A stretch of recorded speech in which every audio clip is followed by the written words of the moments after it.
episode of Reckless Garage. We are putting some 37s on this F450 with some DDC 20-inch wheels and a Carli front leveling lift suspension system. It is gonna be a thing of beauty. You get the walk around before.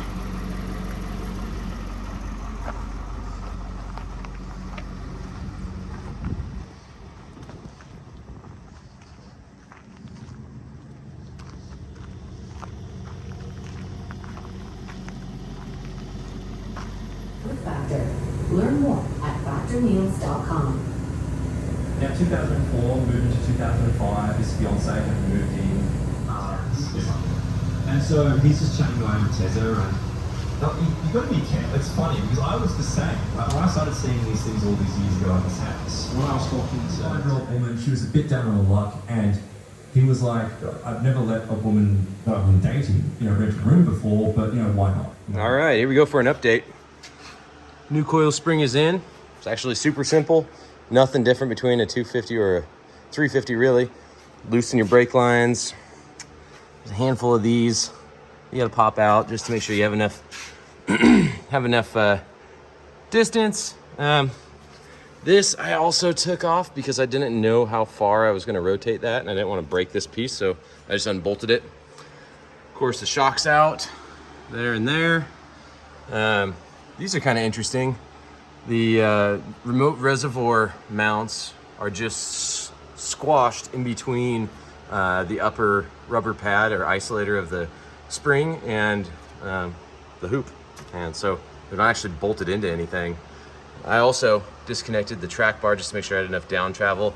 I find it's easier to do it up here. It's just one big bolt. You can grab it with the impact.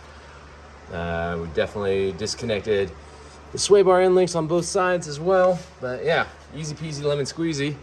And now we're going back together. I have some extended brake lines to put in here, which I'm never a fan of cracking loose factory brake lines because of the risk of air intrusion on these big old monstrous calipers. At least they're not 4-piston calipers, but still ridiculous. So we got new brake lines put in.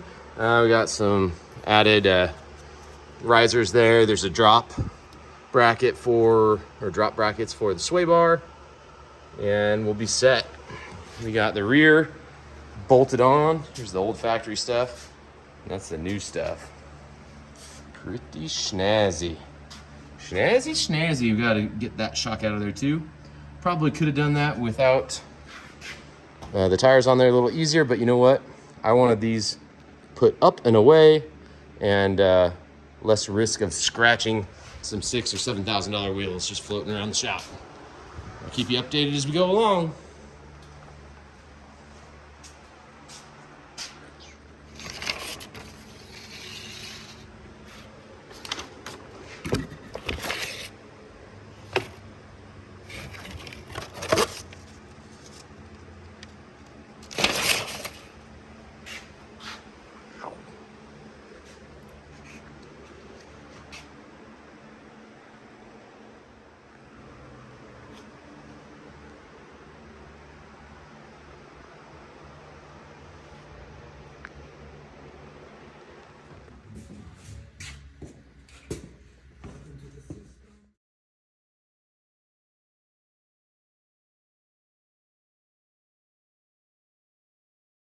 Normally don't videotape the inside of people's rigs, but dude, this thing is absolutely gorgeous. I need to work harder. I'm so jealous of this thing. It is beautiful. Look, it has the HUD display in the windshield. It's freaking unreal. Massaging seats, all the fancy stuff. Jealous.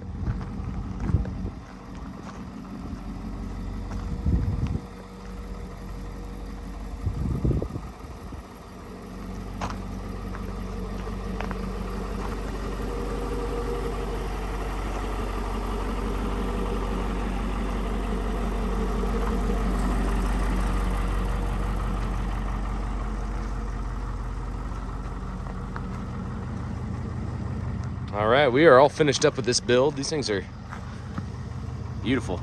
the camera makes them look small, but in person it looks to be about the perfect size. Again, these are 20s, 37, 1150 20 Nittos, Nitto Trail Grappler MTs with a Carli front suspension setup, remote reservoirs. Let's see if we can get in here. Billet end links, and this has the adjustable track bar as well.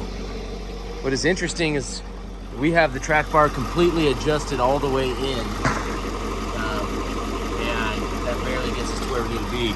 This kit also comes with all new brake lines, and it comes with new shims for the upper knuckle to give it a little more caster.